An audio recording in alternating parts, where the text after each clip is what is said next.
আমাদের জিন্দিগির, মুসলমানের জিন্দিগির দুনিয়া বাদ দিতে বলে নাই। আমরা বাদ দিছি না, কেউ বাদ দেয় নাই। কোন হুজুর কি বিয়া করা ছেড়ে দিছে? কথা বলে না কেন? কোন হুজুরের কি বাচ্চা কাচ্চা নাই? কোন হুজুর কি গদ্দুয়ার করে না? কোন হুজুর কি উপার্জন করে না? তো দুনিয়া বাদ দিছে কই? দুনিয়া বাদ দিতে বলছে কে আপনারে? আপনারে বলছে হারামে না ছেড়ে দিতে। কথা বোঝেন নাই? আপনারা ব্যবসা করতে নিষেধ করছে না সুদ খাইতে নিষেধ করছে? তো আপনারা এটা না বলছে, আপনারা এটা না বলছে। আপনারা স্ত্রী স্বামী স্ত্রীর মিলন এটা হারাম, তা আপনারা বলছে পরের বেডির লগে না আপনি আকাম করতেন না। পরের মাইয়ার হাত ধরতে নিষেধ করছে, রাস্তার নর্তকীরে না দেখতে নিষেধ করছে, মোবাইলের উলঙ্গ নারীকে দেখতে নিষেধ করছে। যুবক, পবিত্র স্ত্রীকে দেখতে তো নিষেধ করে নাই। আল্লাহর নবী সাল্লাল্লাহু আলাইহি সাল্লাম বলেছেন মাস্তাফাদাল মুমিনু মিন বাদি তাকওয়াল্লাহ আল মারআতুস সালিহা। নবীজি সাল্লাল্লাহু আলাইহি সাল্লাম বলেন, কোন ঈমানদার মুসলমানের জন্য আল্লাহর ভয়, তাকওয়া, তাকওয়া মানে গুনাহ বর্জন এবং আল্লাহর আদেশ পালন। যত গুনাহ আছে এগুলো ছেড়ে দেওয়ার পর যত ইবাদত আছে, এই আমলগুলো করার পরে দুনিয়ার যত বস্তু আছে, বিষয় আছে, আল্লাহর নবী বলেন একজন মুমিনের জন্য দুনিয়ার বিষয়ের মধ্যে সর্বশ্রেষ্ঠ বস্তু হলো আল মারআতুস সালিহা, একজন পবিত্র নেককার স্ত্রী। স্ত্রী নবীজি বলছে, আল্লাহর নবী সাল্লাল্লাহু আলাইহি ওয়াসাল্লাম বলছে तमाम দুনিয়ার মধ্যে, দুনিয়ার হায়াতে নবীজি বলছেন হুব্বিবা ইলাইয়া মিন দুনিয়াকুম সালাসা, এই দুনিয়ার জীবনে তিনটি জিনিস আমি রাসূলের নিকট সবচেয়ে প্রিয়। এক, আন-নিসা, আমার স্ত্রীগণ আমার নিকট খুব প্রিয়। দুই, আত-তিব, আতর, সুগন্ধি আমার ভীষণ প্রিয়। তিন, ওয়া কুররাতু আইনি ফিস সালাহ, নামাজ আমার ভীষণ প্রিয়। নামাজ, নামাজ ভীষণ প্রিয়। অতএব দোস্ত আমার, প্রিয় ছেলেরা, বাবারা, আমিও আপনারাও মৃত্যুকে স্মরণ করা চাই, মৃত্যুকে স্মরণ করা চাই, মৌতকে স্মরণ করা চাই, আখিরাতকে মনে করা চাই। এক মুসলমান যদি আখিরাত ভুলে যায়, এটা তার উপরে সবচেয়ে বড় লানত। আমার শায়েখ আল্লামা মুফতি মুশতাকুর নবী কাসেমি হযরত ইনশাআল্লাহ আজকের এই মাহফিলে বয়ান করবেন। আমাদের প্রিয় ভাই মনির ভাই, আপনাদের মহল্লার ছেলে মনির ভাই ঢাকায় ব্যবসা করে, আমার শায়েখের কলিজার টুকরাদের একজন। আমরাও তাকে অনেক মহব্বত করি, সব সময় আমাদের সাথে এতেকাফ করে ভাই, উমরা করে, আল্লাহর ঘরের সফরে, উমরার সফরে সবসময় ওনারে দেখি, পাশে থাকি। এই জন্য আসছি এখানে, ওনার দাওয়াতে আসছি, আপনাদের জন্যই আসছি। কিন্তু উদ্দেশ্য হলে কথা মনে করায় দেওয়া দোস্ত। আমার শায়েখ বলে, কোরআন শরীফের সূরা হাশরের মধ্যে একটি আয়াত আছে, 19 নম্বর আয়াত। কোন মানুষের উপরে আল্লাহর সবচেয়ে বড় শাস্তি কি দুনিয়াতে? কোন মানুষের উপরে আল্লাহর সবচেয়ে বড় শাস্তি হলো, কোন মানুষ যখন গুনাহ বাড়ায় ফেলে, যে কোনো গুনাহ যখন সে বেশি করে ফেলে, মানে আল্লাহকে সে বেশি সময় ভুলে যায়, তো আল্লাহ তাকে আত্মভোলা করে দেয়। অর্থাৎ আল্লাহ তখন এক পর্যায়ে ওই নাফরমানকে আর আখিরাত ভুলাইয়া দেয়, তার নিজের কল্যাণ ভুলাইয়া দেয়। ওই নাফরমান এই পরিমাণ দুনিয়া, অর্থ উপার্জন, সুদ, ঘুষ, কিস্তি, লোন, নারী, ছবি, নাটক, সিনেমা, জিনা, ব্যভিচার, মদ, জুয়া, গান, বাদ্য, হারাম এমন ভাবে ডুবে যায়, এই বেঈমান, এই নাফরমান যার কোনোদিন মরবে, আর কোনোদিন কবরে যাবে, আখিরাতে যাবে, হাসরের ময়দানে বিচারের মুখোমুখি হবে, মিজান, ফুলসিরাত, জান্নাত, জাহান্নাম, খোদার কসম আল্লাহ বলছে আমি তার এইগুলা ভুলাইয়া দেই। এইটাই হলো তাফসিরে আছে কোন মানুষের উপরে আল্লাহর সবচেয়ে বড় আযাব। ওয়ালা তাকুনু কাল্লাযীনা নাসুল্লাহ ফাআনসাহুম আনফুসাহুম, এই কথাটা রব্বুল আলামিন বলে, মুমিন এই পরিমাণ আল্লাহকে ভুলে যেও না।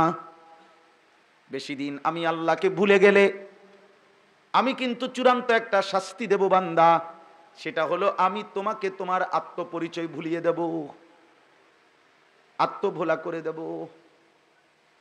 আর কোনোদিন মনে পড়বে না আর কোনোদিন মনেও পড়বে না তোমার কবর আখিরাত, আর কোনোদিন মনেও পড়বে না তোমার হালাল হারাম থেকে বাঁচা দরকার, দুইটা আলাদা আলাদা করা দরকার, এটাই ভুলে যাবা। মনে করেন উনি আমার ছোট ভাই মাওলানা সাহেব, কথার কথায় উনি একটা ভুল পথে যাচ্ছে, তো এটা দুই তরিকা।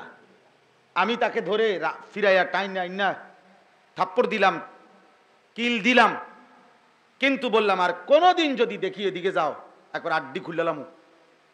এই দমকে যদিও তিনি কানলো, ছোট ভাই যদি কাঁদেও কিছুক্ষণ পরে কান্না থাইমা যাবে। থাপ্পড়ের কষ্ট, হ্যাঁ, কিল ঘুষির কষ্টটাও তার চলে যাবে, কিন্তু সে তো ভুল পথ থেকে বেঁচে গেল। কথা বোঝেন নাই? আরেকটা হলো সে, আমি তার প্রতি এতটা রাগ করলাম, রাগ করে বললাম যা তোর কোয়ালে তুই ফিসা দিয়া ফিট, তুই এবার যেখানে যা, জলে ভাইসা যা, নলে আগুনে পুইরা যা, তুই জঙ্গলে যা, আমি জানি না তোর ব্যাপারে। তাহলে তারে আমি একটা থাপ্পড়ও দেই নাই, ধমকও দেই নাই, কিন্তু বাকি তারে শুধু তার রাস্তায় ছেড়ে দিছি। এটা খুব ভালো হয়েছে তো? কথা বলে না খুব ভালো হয়েছে তো? এইটাই আল্লাহ বলছে, আমি আর তোরে ফিরাবো না বান্দা, ঠিক আছে? আজকে 10 বছর ধরে সুদ খাও, ঠিক আছে, নাফরমান, আচ্ছা আর দরকার নাই ফিরার, খা, খাইতে থাক। আজকে 365 দিনে আর কোনদিন ফজরের নামাজ পড়লি না, নাফরমান, তো আল্লাহ যদি ফয়সালা নিয়ে বলে যা বেঈমান, আল্লাহ লাগবে না, পড়তে হবে না, ঠিক আছে চল তুই তোর নাফরমানির রাস্তায় চল, তোরে আর ফিরাবো না। তখন তোমার কোন আব্বা তোমারে ফিরাবে? কে তোমারে হেদায়েত দিবে? বক্তা, হ্যাঁ, বিশেষ বক্তা, বক্তার আব্বা। কথা বলেন না কেন? বক্তা নি হেদায়েত দেয়? ইমাম সাহেব নি হেদায়েত দেয়? কে দেয়? তো তিনি তো বলছে আমি তোকে ভুলে গেলাম, ছেড়ে দিলাম, যা বান্দা যেখানে। ومن يشاقق الرسول من بعد ما تبين له الهدى ويتبع غير سبيل المؤمنين نوله ما تولى ونسله جهنم وساءت مصيرا। কোরআনুল কারীমে আল্লাহ বলেন 23টি বছর লাগাতার আমি আমার বন্ধুর মাধ্যমে পুরা দিন, পুরা ইসলাম, হেদায়েতের সব রাস্তা শতভাগ স্পষ্ট করে বলে দেওয়ার পরেও প্রতিনিয়ত আমার যেই বান্দা আমার রাসূলের বিরুদ্ধাচরণ করবে এবং আমার ইমানদার নেককার মুত্তাকি বান্দারা যেই পথে চলে সেই পথের উল্টো পথে চলবে, খোদার কসম আল্লাহ বলে বান্দা তাহলে আমিও একদিন সিদ্ধান্ত নিয়ে নেব, এবার আমি তোকে সেই উল্টো পথেই চালাবো, উল্টো পথে চলতে চলতেই একদিন ধাক্কা দিয়ে জাহান্নামে ফেলে দেব। ওয়াসাআত মাসীরা, আর সেদিন বুঝবা জাহান্নাম কত নিকৃষ্ট ঠিকানা। আর কোনদিন ফিরে 60 বছর বয়স, এই চাচা 60 বছর বয়সও যে বুড়া মিয়া এখনো বিড়ি সিগারেট খান, আর যদি কোনোদিন এই গুনাহ থেকে ফিরবার তৌফিক না পান,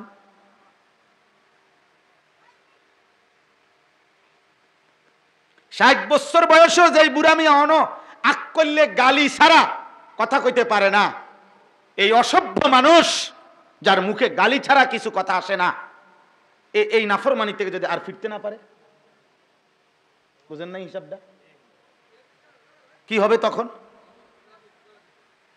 60 বছর বয়স এখনো চা দোকানে গিয়া বড় বড় আক করে রঙিন টেলিভিশনে নাচ গান নর্তকীর ছবি দেখে, যে বলেন এই চাচা যদি আর ফিরতে না পারে তখন কি হবে? তখন কি হবে বলেন? এই জন্য দয়া করে এটা বুঝতে শেখা দরকার, বুঝতে শেখা দরকার, বুঝতে শেখা। আমি এই কথাই বললাম, আমার মূল বক্তব্য শেষ। আমার কথা এটাই, ছেলেদেরকে বলি, বাবাদেরকে বলি, আমাকেও বলি, পর্দার আড়ালের মা বোনদেরকেও বলি, একটা কথা জরুরি এটা মনে রাখতে হবে, আমরা যদি দিন রাত গুনাহে অভ্যস্ত হয়ে যাই তাহলে এটা শুধু বিপদ না, মহা বিপদ। এই কারণে যে আল্লাহ যদি আর না ফিরায়, আল্লাহ যদি আর কোনোদিন ফেরার তৌফিক না দেয় কি হবে তখন? আর যদি বাঁচার তৌফিক না হয় কি হবে তখন বলেন? এই জন্য দয়া করে প্রত্যেকের কাছে আমার কথা এটাই, বক্তব্য এটাই, এটা ইনসাফের দাবি, এটা বাস্তবতার দাবি।